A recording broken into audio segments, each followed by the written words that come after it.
이 시간은요, 지난 시간에 이어서 계속되어지는 세대 교체된 하나님의 백성들에게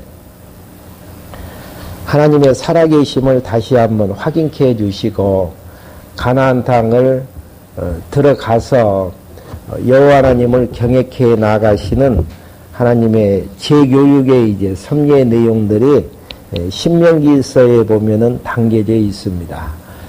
우리가 이제 모세 오경에 대한 내용들을 정리해 들어가면서요, 언약에 대한 부분들이 몇 가지 나와지죠.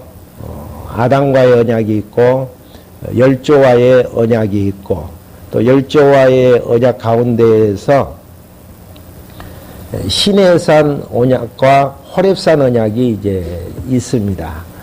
하나님께서 3대 언약을 말씀해 주시는 부분은 은혜 언약이라고 해서 조건 없이 3대 언약을 하나님께서 이제 성취해 주신다라는 내용의 성격이 담겨져 있고요. 또 시내산 언약이나 호렙산 언약은 같은 언약인데 3대 언약을 성취한 다음 여호와 하나님 잊어버리지 않고 경외하면서 살게 되어야 되지 않습니까? 그래서 여호와 하나님을 잊어버리지 않게 하기 위한 언약이 시내산 언약이면서 호렙산 언약입니다. 지금 신명기서에 나와 있는 호렙산 언약의 내용은요, 먼저 이제 이스라엘 백성들이 애굽에서 나와서 시내산에서 여호와 하나님 잊어버리지 않도록 그 언약을 받습니다. 근데 광야 40년을 겪어 나가면서 20세 이하 된 자들이 다 죽게 되어져요. 그렇게 이제 하다 보니까 하나님께서는 요단강만 건너가면은 가나안 땅에 이제 도달하게 되어지는데요. 가나안 땅에 이제 들어가서 여호와 하나님을 잊어버리지 않고 경외할 수 있도록 여호와 하나님을 잊어버리지 않는 호렙산 언약을 허락해 주시는 부분이 신명기서 내용입니다. 신명기서 이제 앞부분에서는요, 과거에 대한 해고를 통해서 너희들 호렙산 언약을 받은 다음에 가데스 바냐에서 불신앙으로 여러 가지 이제 불순종을 했지만은 하나님께서 아브라함과 이삭과 야곱에게 약속하신 그 약속의 근거에서 생육하고 번성케 하셨고요. 가나안 땅 반드시 요단강 건너서 들어가게 할 테니까 그곳에 들어가서 여호와 하나님 잊어버리지 않고 경외할 수 있도록 시내산 언약을 다시 한번 재확인시켜 주시는 내용이 신명기서에 대한 내용인데요. 먼저 이제 역사에 대한 해고를 통해서 불순종 가운데에서도 가나안 땅 분명히 허락해 주신다 라는 이제 과거에 대한 내용을 통해서 확증을 부여해 주는 부분입니다. 본문 3장 내용에서 부분은 바산에서 이제 사건이 나와진대요. 민수기서 이제 후반부에 보면은 요단강 동편 땅을 차지하게 만들었지 않습니까? 그래서 그 땅을 두 지파 반에게 이제 나누어 주는데 그 사건들을 다시 한번 반복해서 생각나게 하시는 하나님의 섭리의 부분입니다. 역사 해고에 대한 내용을 우리가 이제 정의를 할 때에 역사 해고가 왜 그렇게 중요한가? 과거에 함께 해주셨고 주권적으로 섭리하셨던 여호와 하나님 자신을 다시 한번 생각나게 해주시는 그 부분에 이제 의미를 두시면은 왜 이제 1장부터 3장까지 내용을 통해서 과거에 대한 내용들을 해고해 주셨는지 4장에 가면은 이제 그 목적, 과거에 대한 내용들을 해고해 주시는 그 목적들이 이제 4장에서 나와지는데요. 3장 내용 확인한 다음 4장 내용까지 정리를 하려고 합니다. 먼저 이제 3장 1절부터 내용은 바산왕이 대대가여 에드레에서 싸운 일들을 해고하는 부분들이 나오게 되어지죠.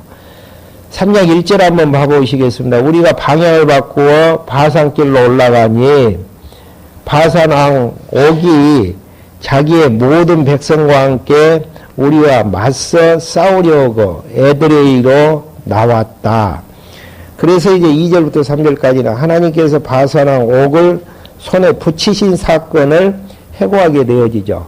그러니까 여기에서 이제 중요한 부분은 어떤 길은 피해서 가게끔 만드시는 하나님께서 명령을 해 주시고요. 또 이제 어떤 길은 그 땅을 차지하게 하시는 섭리의 부분들이 나와집니다. 예를 들어서 이제 지난 시간에 에서가 살고 있었던 에돔 지역은 하나님께서 에서에게 줬던 땅이기 때문에 절대 건들지 말라라고 말씀하시는 부분들이 나와지고요. 또 모압 암몬 지경도 조카 노덱에게 줬던 아브라함의 조카 노덱에게 줬던 지역이기 때문에 싸우지 말라라고 이야기를 하고 있거든요. 그런데 지금 여기에서 바산 지역은 하나님께서 그에게 이제 붙이시는 그 이유는 가나안 땅을 정복하기 전에 가나안 동편 땅을 일부분 이제 점령케 하시는 것들을 통해서 가나안 땅 주신다라는 확정을 주시기 위한 내용들이고요. 더 깊은 의미는 전쟁의 승패는 하나님이 정하신 약속하신 뜻 따라서 승리해서 정복하기도 하고 아니면은 정복하지 못하고 돌아서기도 하시는 모든 것들의 주권이 하나님에게 달려 있음을 확인케 하시려는 섭리의 부분입니다. 2절 한번 봐보시죠. 여호와께서 내게 말씀하시기를 그를 두려워하지 마라. 내가 그와 그의 모든 백성과 그의 땅을 내 손에 넘겼으니 내가 헤스본에 살던 아모리 왕 시온에게 한 것처럼 그에게도 똑같이 하여라 하시고 여호와 우리 하나님께서 바산왕 옥과 그 모든 백성을 우리의 손에 넘겨주셨으므로 우리가 한 사람도 남김없이 그들을 쳐 죽였다. 여기서 이제 중요한 부분은 하나님께서 이스라엘 백성에게 바산왕 옥을 넘겨주셨으므로 한 사람도 남김없이 그들을 쳐 죽였다라는 사실. 하나님께서 허락하시면은 전쟁은 승리로 이끌 수 있는 것이고요. 하나님께서 막으시면은 아무리 이스라엘 백성들이 강한 군대를 가지고 대적하려고 해도 이길 수 없는 것이고 그러한 사실들을 지금 바산 사건을 통해서 확인해 주시는 전쟁의 승패가 하나님에게 있음을 왜 보여주시는 것이죠? 가나안 땅도 약속의 땅이기 때문에 반드시 일곱 족속이 강한 족속으로 이루어져 있지만은 가나안 땅 정복해 될 테니까 염려하지 말라라는 거. 그래서 이제 가나안 땅 들어가서 여호와 하나님만을 경외하면서 살게 하시기 위한 내용으로 과거에 대한 이제 내용들을 확인해 주시는 부분들입니다. 그래서 이제 4절부터 11절까지 빼앗은 성읍과 육축과 평원과 땅들을 들어서 회복해 하시는 부분이 이제 4절부터 나와지죠. 왜 이제 구체적인 성읍이라든지 이런 지역들을 명기하고 있죠? 그 이유는 지금 하나님께서 과거에 섭리하셨던 이러한 부분들이 역사적인 실제 사건임을 실제적인 지명을 통해서 확인해 주시는 작업들입니다. 그러니까 복잡하게 페이지수 누르기 위해서 뭐 어느 지역을 뺏어왔고 또 이제 뒤에 17절부터 이제 12절부터 17절까지 뭐 얻은 땅을 두 지파 반에게 분배해 준 사건들을 어느 지파에게는 어떤 지역을 이제 나누었다. 이렇게 이제 이야기해 주시는 이러한 이제 복잡한 내용으로 이제 기록하게 되어진 부분들을 지금 모세를 통해서 기록해 하시는 이유는 역사적인 사건임을 지금 확인해 주시는 역사라는 건 사실이잖아요. 하나님께서 섭리하셨던 사실임을 확인해 주시는 부분입니다. 한번 읽어보죠.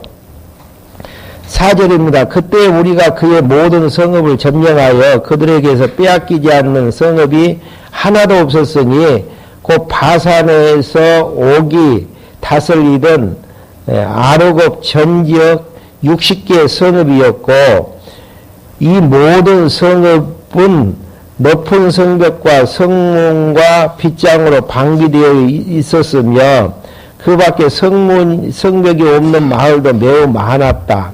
우리가 헤스본 왕 시온에게 한 것처럼 그들을 진멸하여 모든 성읍의 남자와 여자와 어린아이들을 모두 진멸하였으나 모든 가축과 성읍의 노획물은 우리 소유로 삼았다. 그때 우리가 요단강 건너편에 있는 아르논 골짜기에서 헤스본 산까지의 땅을 아모리 사람의 두 왕의 손에서 빼앗았으니 시돈 사람은 헤르본을 시론이라고 불렀고 아모리 사람은 시닐이라고 불렀다. 우리가 빼앗은 땅은 고온의 모든 성읍과 길르앗의 온 땅 곧 바산에 있는 5개 나라 성읍들인 살르가와 에드레까지이다. 느바임 족속 가운데 살아남은 사람은 단지 바산왕 옥뿐이었으니 철로 만든 그의 침대가 지금 암몬 자손이 살고 있는 립바에 있지 않느냐. 일반 사람의 기준으로 길이가 규빗이시고 이게 규빗이라는 단어가 많이 나오잖아요. 한 0.5m 정도, 45cm. 그래, 45cm 정도라고 생각하시면 되어집니다. 너비는 4규빗이었다. 이렇게 이제 역사적인 사실임을 확인케 하기 위해서 실명의 지역들을 언급을 하게 되어지고 있습니다. 그러면서 이제 12절부터 17절까지 얻은 땅을 두 지파 반에게 분배해 준 사건을 해고하게 되어집니다.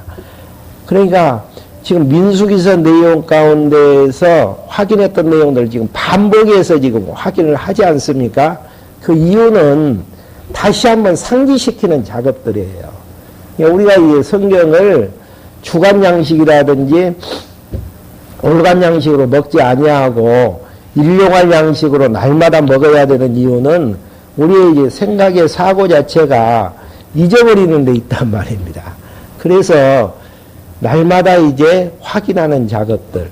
그래서 이제 신명기서 내용을 통해서 여호와 하나님을 잊어버리지 않도록 하기 위해서 민수기서 내용의 후반부에 나와졌던 내용들을 다시 한번 재복습해야 하시든 두 지파 방에게 땅을 나눠줬다라는 이야기는 무슨 이야기죠? 나머지 9지파 반에게도 요단강 서편 땅을 나누어 준다라는 확정, 예시를 지금 하고 있는 부분들입니다.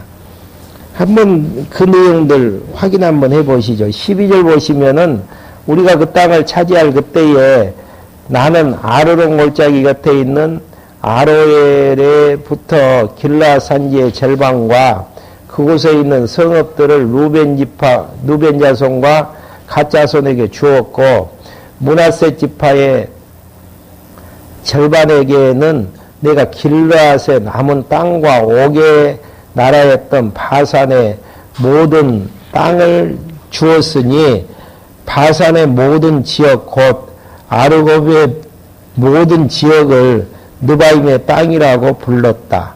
그러면서 이제 므낫세 아들 이제 야일에게 줬던 땅, 또 마길에게 주었던 땅, 16절에서는 이제 누벤 자손과 갓 자손에게 주었던 이제 땅들을 실제적으로 분배했던 내용들을 실제로 이제 지역명을 거론하면서 지금 설명해 주는 부분들입니다. 그러면서 이제 18절부터 22절까지 모세가 두 지파반과 여호수아에게 말한 것을 확인하는 부분들입니다. 이 내용들 이제 민수기서 후반부에 나아졌던 부분들이죠. 두지파 반이 땅을 차지해가지고 전쟁에 안 나가려고 해요. 그러다 보면 팀웍이 이제 깨져버리지 않습니까? 그래서 이제 어린아이들과 가족들은 그 두지파 반에게 분배된 그 땅에다가 이제 정착해서 살게 만들고 싸우면 나갈 만한 자들은 전쟁에 나가서 싸운 뒤에 두지파 반이 거하고 있는 그 지역으로 이제 돌아올 것을 이야기하는 부분이 18절부터 22절까지 내용이죠. 그러면서 이제 23절부터 29절까지는 모세의 간구를 여호와께서 응답하신 사건을 해고하는 부분이 23절부터 나와 있는데요. 그때 내가 여호와께 간구하여 나의 주 여호와시여 주께서는 주님의 크심과 주의 손의 강하심을 주님의 종에게 보여주시기 시작하였습니다. 하늘과 땅에 주님의 일과 주님의 능력으로 행할 수 있는 신이 누구십니까? 그러니까 이제 그 땅에 대한 과거의 회고를 통해서 기도하는 내용들을 확인해 주시는 부분들은 물론 이제 사장 내용에서도 그 회고한 목적을 이제 이야기를 해 주시지만은 하나님 자신이 어떠한 분이신가를 1장부터 3장 23절까지 내용을 통해서 결론적으로 이제 정리해 주고 있는 부분들이죠. 그래서 이제 하나님을 가장 강한 이 땅의 이제 주인이심을 이야기를 하면서 그 주님의 능력을 행할 수 있는 신이 누구입니까? 아무도 없다라는 이야기예요. 그러면서 굳이 저를 건너가게 하셔서 요단 건너 아름다운 땅과 아름다운 산과 네바론을 보게 하소서 하였으나, 예, 모세도 가나안 땅에 들어가서 그 아름다운 땅을 보게 해달라고 이제 하나님 앞에 기도를 했단 말입니다. 이 기도는 응답이 됩니까? 안 됩니까? 아무리 울부짖어도 하나님의 작전 가운데 있기 때문에 안 되어지는 기도죠. 그거 이제 상고하는 부분들이죠. 그러니까 이 의미 속에서는 모세의 이제 뭐 욕심을 그렸다고 보기보다는 의미적으로 이야기한다면은 들어가기로 작성했던 세대교체된 백성들은 가나안 땅에 반드시 들어가지만은 못 들어가게끔 작정되어지는 모세는 안 된다라는 이야기예요. 하나님의 뜻에 의해서 들어갈 수도 있고 안 들어갈 수도 있고, 다시 바꾸어서 이야기하면은 약속된 백성들은 들어가진다는 사실들을 이제 확인해 주는 부분입니다. 그래서 이제 그렇게 했으나 26절 결과 한번 봐보시죠. 여호와께서 너희 때문에 내게 진노하셔서 듣지 않으시고 내게 말씀하시기를 그것으로 내게 족하다 이 일로 내게 더 이상 말하지 마라. 너는 비스가 산꼭대기에서 눈을 들어 동서남북 바라보라. 내가 이 요단을 건너지 못할 것이기 때문이다. 산꼭대기 올라가서 가나안 땅만 쳐다보고 이제 내 인생을 이제 마무리 지을 것을 이야기하는 부분입니다. 그러면서 너는 여호수아에게 명령하고 그를 격려하며 그에게 용기를 주어라. 그가 이 모든 백성 앞에서 건너가 네가 보고 있는 그 땅을 그들이 차지하게 할 것이다 하셨다. 그때에 우리는 베브롤 맞은편 골짜기에 머물고 있었다. 그러니까 모세가 기도해도 모세는 이제 구경만 하고 멀리 쳐다보기만 하고 들어가지 못하는 것이고, 나머지 이제 여호수아를 지도자로 해가지고 나머지 백성들은 분명히 이제 들어가게 되어질 것이고, 그러니까 주권 섭리가 하나님의 주권에 의해서 결정되어지는 부분에 있다라는 사실. 그러니까 우리가 이제 역사를 바라보면서 해석할 때에 역사의 주권자가 누구인가를 정리하면서 사는 게 필요합니다. 세 가지로 정리할 수 있죠. 항상 드리는 이야기지만은. 인간에 의해서 역사는 움직여지는 것인지, 아니면 우연이나 필연적으로 그렇게 이제 역사가 진행될 수밖에 없는 것인지, 아니면 세 번째는 하나님의 뜻에 의해서 역사가 진행되어지는 것인지, 여기에 따르는 두 가지 내용을 선택할 수는 없습니다. 셋 중에 하나를 말씀을 통해서 정리했을 때에 우리의 인생관에 대한 바른 정리가 가능한 부분들이죠. 지금 여기에서 계속 이야기하는 부분들도, 오늘 3장에 대한 부분들도 하나님께서 붙여서 전쟁에서 승리하게 해주심으로 가나안 동편 땅을 허락해서 분배해 주셨고, 모세는 들어가기를 원했지만은 하나님께서 거절을 하셨다라는 것. 이 의미 속에서는 들어가게 할지 않은 어떤 환경 속에서도 하나님께서 들어가게 하시지만은 들어가지 못하기로 작정된 자들은 들어가지 못하게 하시는 이런 부분을 통해서 백성들이 불신앙 가운데 있었기 때문에 하나님께서 그렇게 하셨는가? 그건 아니에요. 직접적인 부분의 원인은 불신이었지만은 결국은 근본적인 뜻은 하나님 자신을 계시하시는데 목적이 있다라는 사실입니다. 그러면서 이제 해고에 따르는 교훈이 이제 4장에 보면은 나와지고 있는 부분이죠. 4장 1절부터 8절까지 여호와께서 명하신 규례와 법도를 지킬 것을 당부하게 되어집니다. 여호와께서 명하신 규례와 법도, 시내산에서 허락해 주셨던 내용들이죠. 그걸 지키라고 하는 이유가 어디가 있겠습니까? 그래야만이 가나안 땅 들어가서 여호와 하나님 경외하면서 살 수 있기 때문에. 그러니까 이 부분이 가나안 땅 들어가고 안 들어가고의 조건이 아니에요. 조건이 아니고 가나안 땅에 분명히 약속대로 넣어주시는데 들어가서 이제 왜 이제 하나님께서 그렇게 하시는가에 대한 의미를 이야기하고 있는 부분들입니다. 문제가 되어지는 이제 4장 1절에 대한 그러면에 대한 해석들을 바르게만 할 수 있다면은 쉽게 이제 정리할 수 있는 부분들이죠. 한번 1절 한번 봐보시죠. 이스라엘아, 이제 내가 너희에게 가르쳐 주시는 규례와 법도를 귀담아 듣고 행하여라. 그리하면 너희가 살 것이고 여호와 너희 조상의 하나님께서 너희에게 주시는 땅에 들어가 그 땅을 차지하게 될 것이다. 조건문이죠. 지금까지 내용은 하나님께서 넣어주신다라고 분명히 이야기를 했는데 그리하면이 문제예요. 그리하면이.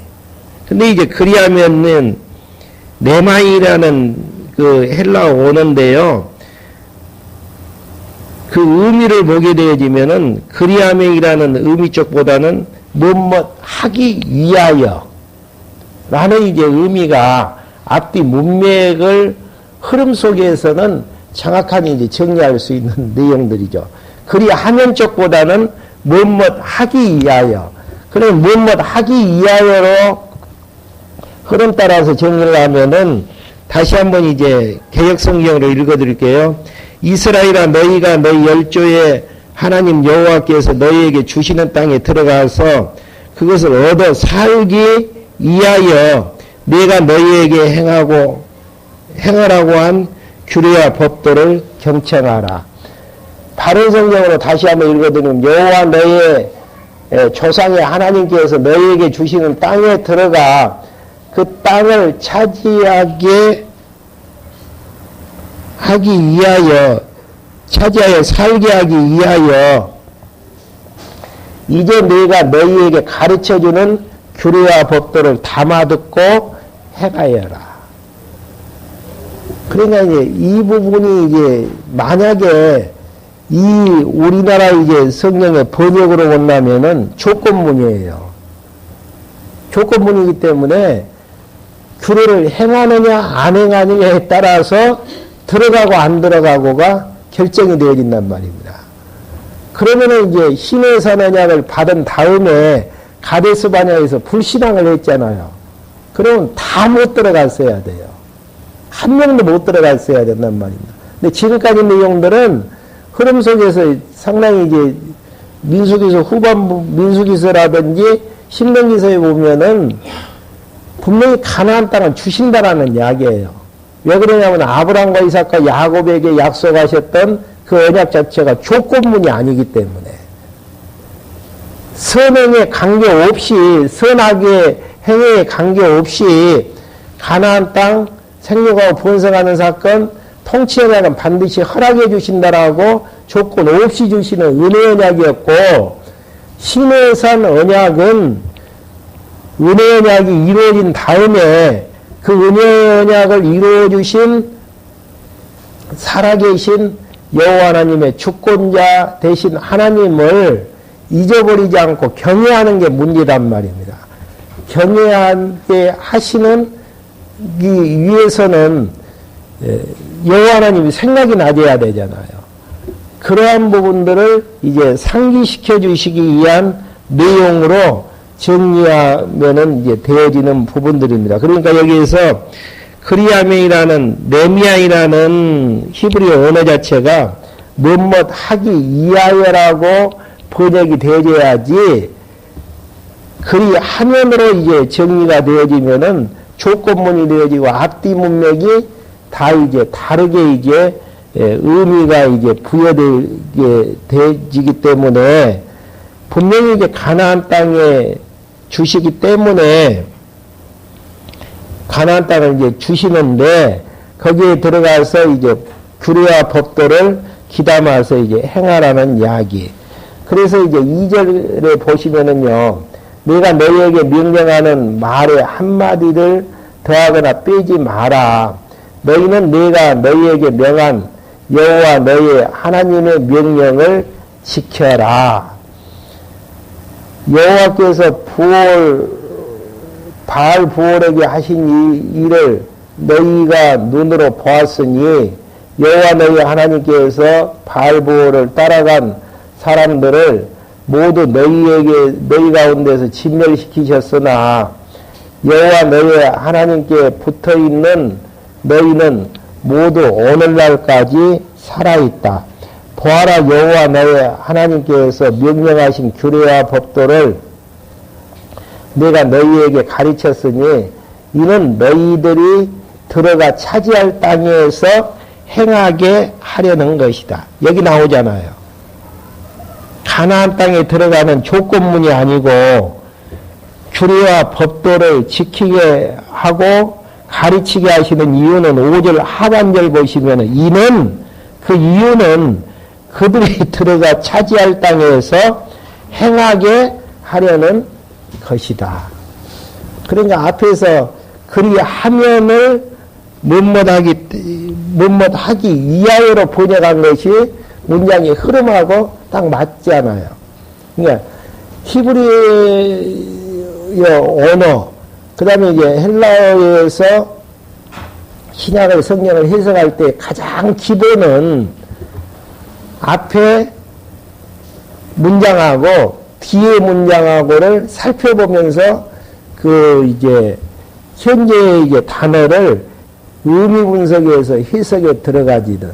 그러니까 5절 내용만 봐도 가나안 땅 들어가고 안 들어가고가 결정되어지는 그런 부분들이 아니고 들어가서 차지하게 할 땅에서 행하게 하려는 것이라. 그 부분에 빨간 줄 그어 놓으세요. 네. 그렇게 이제 정리를 하면은 아브라함과 이삭과 야곱에게 약속하셨던 그 약속 자체가 인간의 행함하고는 전혀 관계가 없어요. 은혜량을 주셨기 때문에 분명히 이제 3대장은 지켜지는데 중요한 부분은 3대장이 이루어주신 하나님을 경외해 나가는 데 있어서 생각나지 않은 규례와 이제 법도를 명하시는 부분들이 지금 신명기서의 재교육을 하는 부분입니다. 그러면서 이제 6절, 너희는 그 규례와 법도를 지켜 행하라. 어디에서요? 어디에서요? 가나안 땅 들어가서. 그러면 그 민족들의 눈에 그것이 너희의 지혜와 총명이 될 것이며 이 모든 규례를 들은 그들은 과연 그 위대한 나라 사람들은 지혜스럽고 총명한 백성이다라고 말할 것이다. 그러니까 이제 규례와 법도를 지켜 행해서 여호와 하나님을 경외하면서 살게 되어졌을 때에 외부에서 그렇게 이제 칭송할 것이다라는, 여호와 우리 하나님께서 우리를 부를 때마다 가까이 계신 것 같이 하나님께서 가까이 계신 위대한 나라가 어디 있겠느냐. 오늘 내가 너희에게 주는 이 모든 율법과 같은 올바른 규례와 법도를 가지고 있는 위대한 나라가 어디 있겠느냐. 그렇게 이제 하면서 9절부터 이제 14절까지 모세가 호렙산에서 십계명을 받을 때의 상황을 해고하게 되어지죠.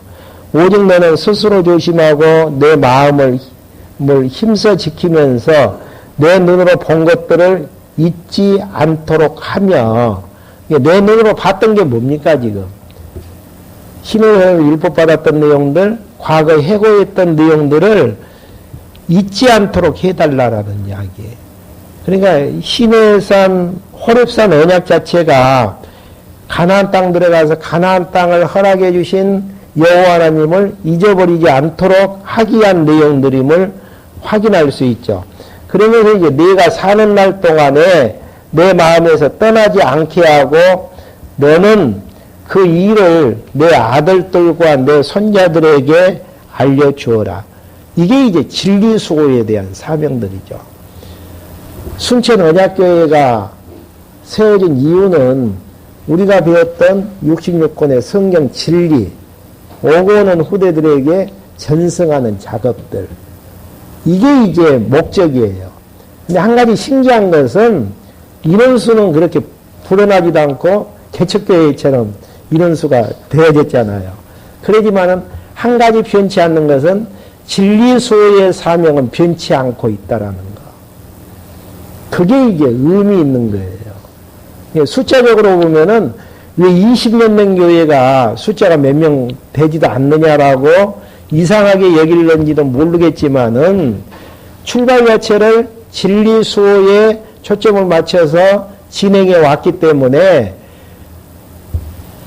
흩어지고 모아지고 세워지고 헐어지는 이런 엄청난 여러 가지 이제 어려움들이 있었지만은 한 가지 변치 않고 지금 붙잡고 있는 부분은 우리가 이제 바른 진리를 배우고 이제 터득을 해서 오고 오는 후대들에게 전승하겠다라는 여기에 이제 초점을 맞추는 교회 운영에 대한 부분들은 변함이 없고 20년 전이나 20년 후나 변함이 없고 진행을 하고 있다라는 데 대해서 의미가 있는 것입니다. 그 이유는 하나님이 우리들에게 맡겨주신 사명이기 때문에. 그러니까 지금 중요한 부분은 우리만 이제 이 진리 안고 끝나는 걸로 생각을 한다면이야 얼마든지 편한 교회 생활 가능하죠. 그러지만 우리가 이제 힘들고 어려운 가운데에서도 마음을 모아서 교회를 세워나가는 이유는 우리에게 하나님께서 주시는 사명이 있기 때문에, 겉으로 이제 숫자가 중요한 게 아니고 우리의 사명을 얼마나 우리의 뜻을 모아서 감당해 나가느냐가 중요한 부분들입니다. 근데 구약시대 때에도 지금 하나님께서 규례와 법도를 주셨던 이유는 환경을 통해서 여러 가지 이제 역사적인 사건을 통해서 또 이제 말씀을 통해서 이제 허락해 주셨던 내용들을 열심히 배워서 잊어버리지 말고 자녀 손들에게 알려줄 것을 이야기하게 되어지죠. 그러면서 이제 10절 내가 호렙에서 여호와 내 하나님 앞에 섰던 날에 여호와께서 내게 말씀하시길 내 백성들을 내게 불러 모아라. 내가 내 말을 그들에게 들려주어서 그들이 이 땅에 사는 동안 나를 경외하는 법을 배우고 그것을 그들의 아들들에게 가르치게 하겠다 하시니 하나님의 이제 신해산 언약을 주시는 이유, 결국은 경외하는 법을 배우게 하시고 그것을 아들들에게 가르치게 하시기 위한 목적을 가지고 있다라는 거. 분명히 나아지잖아요. 그렇게 하기 위해서 하나님께서 이제 뭐 내기서 후반부라든지 신명기서 후반부에 나와지는 여러 가지 이제 말씀대로 행하지 않고 잊어버렸을 때 어떻게 해요? 내쳐버리잖아요. 그래서 이방 땅에 가서 사는 게 얼마나 고통인가를 깨닫게 만들고 또 이제 가나안 땅을 주셨던 하나님을 다시 한번 생각나게 하시려는, 그러니까 단순하다니까요. 우리의 삶의 목적, 여기에서 모형적으로 이제 정리해 주시는 내용들은 진리 탐구 열심히 하셔서 진리로 내 자신을 정리하고 내 자신을 정립하고 오고 오는 후대들에게 이 진리 전승해 주면은 주님 앞에 이제 그날 서게 되어진다라는 사실. 여기에서 이제 목적만 흐트러지지 않는다면은 이 일은 20명이서 할 수도 있고 400명이서 할 수도 있는 부분이고 한두 명이서 할 수도 있는 부분들이에요. 숫자는 누가 정합니까? 하나님께서 정하시죠. 네.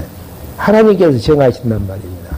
그러다 보니까 외형적인 숫자에 치중하지 마시고 외형적인 교회의 규모에 치중하지 마시고 정말 바른 진리가 얼마나 바르게 선포되어져서 진리로 우리 자신들을 키워나가시는가에 초점을 맞추시고요.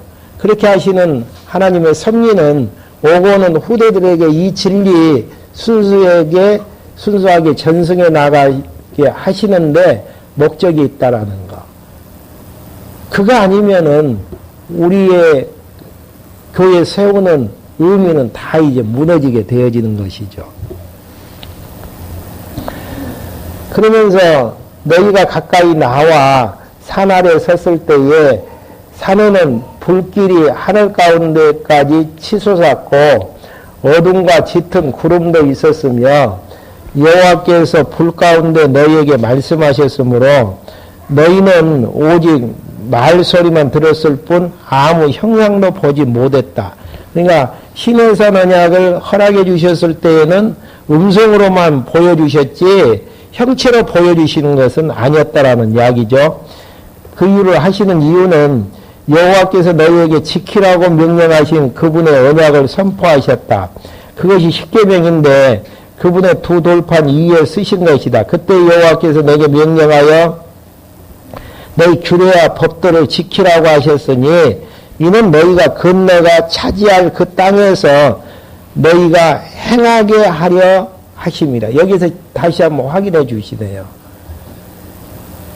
가나안 땅 들어가는 조건문이 아니고 가나안 땅 들어가서 여호와 하나님을 기억해 하심으로 진리로 무장을 해서 오고 오는 후대들에게 진리를 전승케 하시려는 하나님의 이제 섭리의 내용들이죠. 그러면서 이제 15절부터 24절까지는 아무 우상이나 천체들에게 경배하지 말라라는 이야기예요. 왜 이제 바로 뒤에 우상 섬기지 말라라는 이야기가 나와집니까? 앞에서 의미부여를 했잖아요. 신해산 언약을 허락해 주실 때에 음성으로만 주셨지 형체로 주시는 분은 아니었다라는 거. 그렇기 때문에 보이는 형체에 초점을 맞추면은 보이지 않게 말씀으로 허락해 주셨던 여호와 하나님을 잊어버리고 생각이 둔해질 수가 있잖아요. 그렇기 때문에 바로 이제 뒤에 나와지는 부분들이 아무 우상이나 천체들에게 경배하지 말라라고 말씀해 주시는 아주 논리적으로 이제 정리해 주시는 부분이죠. 이 부분은 다음 시간에 정리하기로 하고요. 오늘 말씀 마치겠습니다. 기도하시겠습니다. 하나님 아버지 감사함을 드립니다. 많은 사람들이 진리를 찾아서 방황하고 있는 이때에 저희들에게는 성경신학의 진리를 허락하여 주셔서 하나님을 여호와로 정직케 하여 주시고 하나님을 여호와로 경외케 해 주신 것도 감사한데 오고 오는 후대들에게 진리를 전승케 하시기 위해서 순천 언약교회를 세워주셨고 여러 가지 어려운 가운데에서도 그 사명 잃지 않고 적은 숫자지만 남아서 그 사명을 감당할 수 있도록 인도해 주심을 감사함을 드립니다.